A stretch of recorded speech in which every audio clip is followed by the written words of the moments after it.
Фильм неміс әскери жүк көлігінің ресейлік территорияға жақын қарлы орманда тоқтауынан басталады. Командир өз сарбаздарына ресейлік ерлі зайыптыны тұтқынға алуға бұйырады, ал өзі суық мұздай орманға қарай беттейді. Сарбаздар ер адам мен әйелді қатар тұрғызып ұстайды. Ер адамның басы қаппен жабылған. Жартас тәрізді жерге жеткенде сарбаздар тоқтап, ерлі зайыптыдан бостандық үшін масқаралық әрекеттер жасауды талап етеді. Алайда ресейлік ерлі зайыпты тілдік кедергіге байланысты оларды түсінбейді. Керісінше, ер адам оларды өлтірмеуге бұйырып тұрғандай әрекет етеді. Сол сәтте немістер ерлі зайыптыны белгілейді. Командир шыдамсызданған соң оларды өлтіруді шешеді. Кенеттен атылған оқ командирді бірден өлтіреді. Бұл нацист сарбаздарын шошытып, кінәліні табуға тырысады. Белгісіз мылтықшы қалған сарбаздарды сәтті жояды. Ерлі зайыпты оны құтқарғаны үшін мақтайды және болған оқиғаны баяндайды, бірақ мылтықшы тыңдамай кетіп қалады. Ресейлік адамдар тобы қар басқан орманнан өтіп, жаралы жолдасын көтеріп белгілі бір жерге жету үшін күреседі. Қиындықтарға қарамастан, олар қатты суықтан аман қалу үшін сапарын жалғастады. Дед ұйықтап жатқан, суықтан өліп бара жатқан адамды табады. Дед алдымен оны қарусыздандырып, жолдасы Константинге оны тексеруді тапсырады. Содан кейін оны өздерімен бірге алып жүреді. Тексергенде оның күртешесінен ешқандай қару табылмайды. Сондықтан оның кім екеніне күмәнданғанымен оны тұтқында ұстайды. Дедтің тобы орманның белгілі бір бөлігінде күтіп тұрып, ұзақ әрі шаршаған сапардан үзіліс алып, жазғы өмір қандай болатыны туралы әңгімелеседі. Дед пен Константин тұтқынмен бірге келеді. Оны ресейлік деп ойлап, біреуі оған жылы сусын ұсынады. Өйткені ол суықтан өліп бара жатыр. Дед топқа тағы да жолға шығуға дайындалуды сұрайды. Өйткені олар жүруді жалғастыру керек. Жүріп бара жатқанда лейтенант Дедтің тұтқынды өлтірмеу шешіміне күмән келтіреді. Дед жауап беріп, әрі қарай сөйлемей жүре береді. Сол кезде сержант Коляны көтеріп келе жатқан сержант дем алуды сұрайды. Сондықтан лейтенант оны ауыстырады. Олар жүре бергенде орманда қатып қалған бірнеше мәйітті көреді. Сапар жалғасып, жақын маңда қаңырап тұрған ғимаратты байқайды. Олар түн түсерде бірнеше сағат қалғандықтан сол жерде тоқтауды шешеді. Олар жылыну үшін от жағып, оның маңында отырады. Сержант қызыл елеске шағымданғанда, лейтенант араша түсіп, оған аузын жабуды бұйырады. Жаралы Коля жағдайды жеңілдету үшін әңгіме айтуға тырысады. Өкінішке орай, Коляның әңгімесінен кейін ол қайтыс болады. Топ оның өліміне қайғырады. Неміс сарбаздары батальондары шығындарды анықтап, санау үшін периметрді тексереді. 3 неміс офицері өздерінің адамдарының өліміне жауапты белгісіз қызыл елес туралы талқылайды. 2 нацист командирі кетіп бара жатқанда, Браун өзінің бір сарбазынан әйгілі қызыл елес кім екенін сұрайды.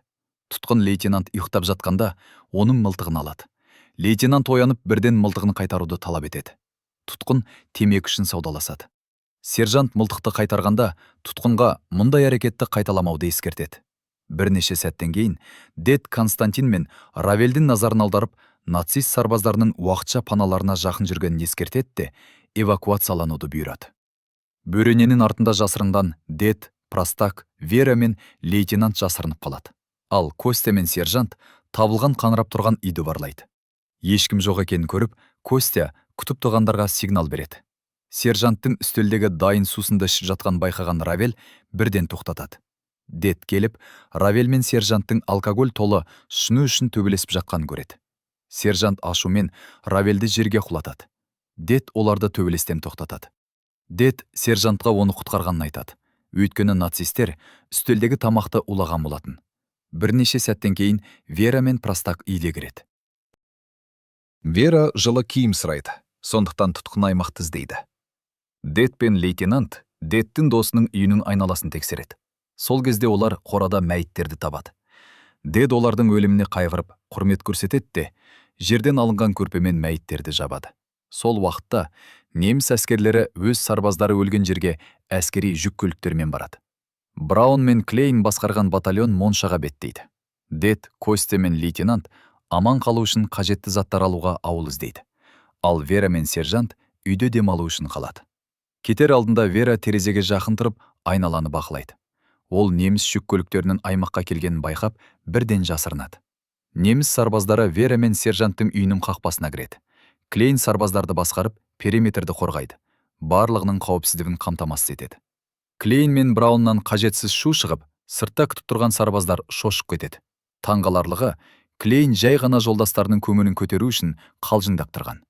Клейн мен Браун үйге кіріп, Клейн мақтанышпен командиріне жауларын алдау үшін дайындаған тамақ туралы айтады. Үстелдегі тамақ ресейлік сарбаздарға арналған және алдағы күндері тағы да көп адамды нысанаға алу үшін.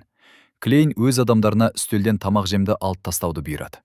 Браун Клейнге өзіне жеуге болатын басқа порция дайындауды сұрайды. Дед, Простак, Костя мен лейтенант үйге қарай беттеп бара жатқанда жүгіріп келе жатқан сержантты көреді. Лейтенант сержанттан бұйрықты неге орындамаған сұрайды. Сержант олар тұрған үйдің ішінде немістер барын айтады. Ашулы лейтенант сержанттың бетіне жұдырықпен ұрып, қажетсіз сөзін тоқтатады. Неміс сарбаздары біреуінің көліктегі торайда келгенін тойлайды. Олар сол сәтті суретке түсіріп орналасады. Одан кейін бір сарбаз ән айтып, екіншісі торайдың аяғынан ұстап билейді. Кенеттен атылған оқ шығады. Қан қарды бояп, сарбаздардың бетіне шашырайды. Бұл Браунның торайды атып, сарбаздардың қарапайым қуанышын бұзып, тамақпен ойнамауды еске салғаны белгілі болады. Браун ештеңе болмағандай артына бұрылады. Клейн Браунға жағдайды жеңіл қабылдауды айтады, бірақ Браун елемейді. Вера үстелдің жанында байқалмай жасырынып, үйдегі әңгімелерін тыңдайды. Ал Дед, Простак, Костя мен лейтенант жауларды алыстан бақылап, қалай қарыстыруды ойлайды. Олар үйдің ішінде қалған Вераны құтқару үшін қанша неміс сарбазын жою керектігін санайды. Сол уақытта Браун мен Клейн нацист сарбаздарын нысанаға алатын әйгілі қызыл елес туралы талқылайды. Вераның таңғалуына қарай, Браун кенеттен оның жасырынған мата шкафына отырады. Ол демін ішіне тартып, немістердің оны тауып алмауынан қорқады. Дед Простакқа дүрбіні қолданып, жауларды алыстан бақылауды сұрайды. Простак Дедке немістердің моншаға оқ атып жатқанын айтады. Дед Простакқа немістермен ақылмен күресу керектігін және қызыл елес сияқты нацистерді аңду керектігін айтады. Неміс сарбазы Гунтер Браунға саунаның бір сағатта дайын болатынын айтады. Клейн Браунға саунаға бардың жаман идея екенін ескертеді. Бірақ Браун оның пікірін байыппен қабылдамайды. Браун Клейн мен Гунтерге тұруды бұйырып, оларды шешіндерін көмектемеген үшін ұзақ уақыт тырысады. Браун ашумен сөйлеп тұрғанда Гунтер Вераның шығарған шуын байқайды. Ол Браунның ашуы кезінде қажетсіз әрекет жасаса ашуланатынын білбелемейді. Браун Гунтерге есінен танып қалмай тұрып кетуді айтады да, Клейнге өз ойын дәлелдеген соң онымен отыруды бұйырады. Дед Вераны құтқару мүмкіндігін күтіп тұрып, қызыл елес туралы әңгімені Простакқа жалғастырады. Дед қызыл елестің немістерді ең әлсіз сәттерінде немесе қорғанысын төмендеткенде шабуылдайтынын түсіндіреді. Ол нацистердің ауылын өртеп жібергенін, кек өзі мен Константиннің орманда жасырынып аман қалғанын мойындады. Простак қызыл елестің қабілеттеріне таңғалып, оның қайда екенін және жалғыз қалай шайқастардан аман қалатынын ойлайды. Ал ауладағы неміс сарбаздары демалуға мүмкіндік алып, жолдастармен әңгімелеседі. Гунтер Браун мен Клейн тұрған үйге тамақ әкелу үшін кіреді, бірақ Вераның шуы тағы да назарын аударады. Вера шкафта қиналып тұр, аяғына амниотикалық сұйықтықтың ағып жатқанын сезеді. Гунтер шкафқа жылдам барып, қиналып тұрған жүкті Вераны көреді. Вера оған жалынған көзқараспен өмірін аяуды сұрайды. Гунтер қақпақты жауып кетіп қалады. Браун Гунтердің мінез құлқындағы ерекшелікті байқап, шкафты тексереді. Оның әрекетін мақтап, Вераны шығаруды бұйырады да мылтықпен сұрақ қояды. Ақпарат жинауға көмектеседі. Вера немістерді жалған ақпаратпен алдауға тырысады, бірақ Клейн қабырғадағы фотосуреттерді тексереді. Вера орманда адасып кеткенін түсіндіреді. Гунтер оның әңгімесін қолдап, үй иелері оның туыстары деп айтады. Браун Вераның қызыл елес туралы не білетінін мойындау үшін қысым жасап, өмірін аяуды уәде етеді. Бірақ ол ештеңе білмейді. Ол тізе бүгіп, баласы үшін өлтірмеуді өтінеді. Клейн аймақты іздеп Вераның кім екенін анықтайтын нәрсе табады. Кетер алдында Браун Клейнге Вераның өтірігі үшін жазалауды бұйырады. Бірнеше сәттен кейін Вера бозарып, қанға боялып есіктен шығады. Клейн оны атуға дайындалады. Дед, Простак, Равель мен лейтенант оны құтқару үшін жасырын шығады.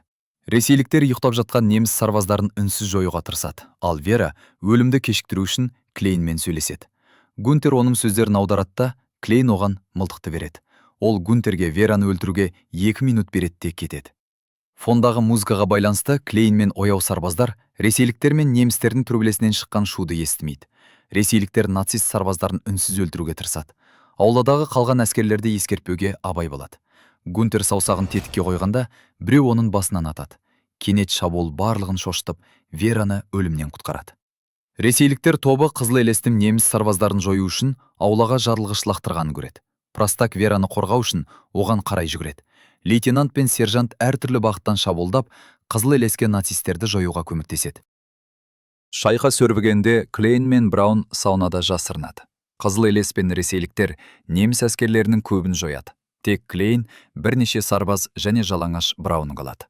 Барлығы қалған жауларға дайындалады. Браун өзінің бір сарбазына барлау жасап, қанша жау қалғанын тексеруді бұйырады. Ол Кокты жауларды алаңдатып, жем және қорғаныс ретінде пайдалануды нұсқайды. Ал Браун мен басқа сарбаз шабуылға назар аударады.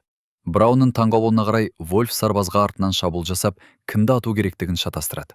Вольф адамды қарусыздандырып, сыртқа итеріп жібереді.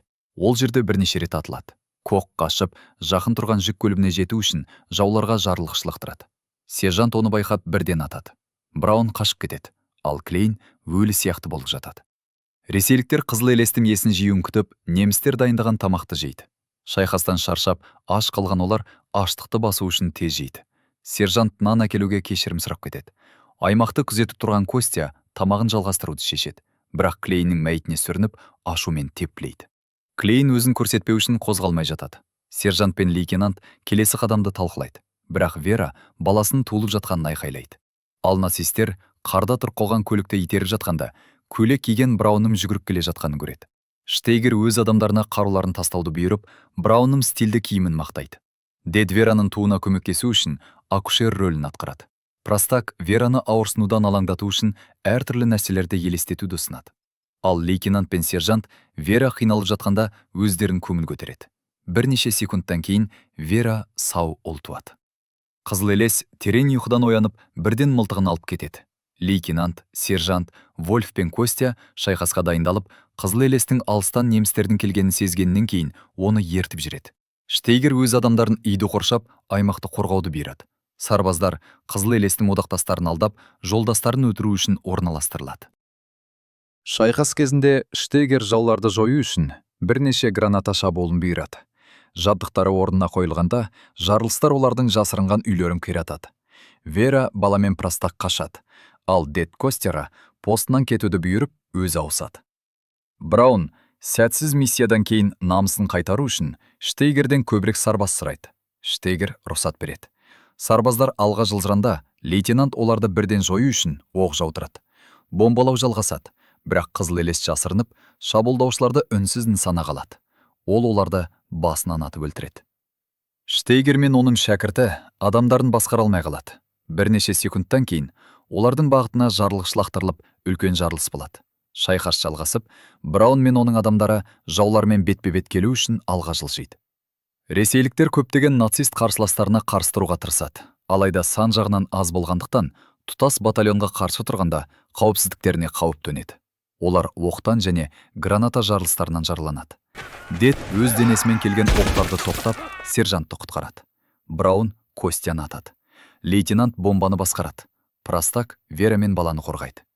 Қызыл елес өзін көрсетіп, Браун мен қолма-қол шайқасады. Ол пышақты мылтырына сұғып, олар мылтықпен, жұдырықпен және жарақатпен қатты шайқасады. Браун қызыл елесті атуға тырысқанда, бірден пышақты алып, қан ағып тізе бүгеді. Алайда Клейн қызыл елесті артынан атады. Біреу оған қарсы атады. Фильм актердің неміс сарбаздарына тұтқынға түсіп, қызыл елестің орнын айтуға мәжбүрленумен аяқталады. Неміс сарбаздары ауылдықтарды, партизандарды қорғағаны үшін жазалайды. Актерді қинайды.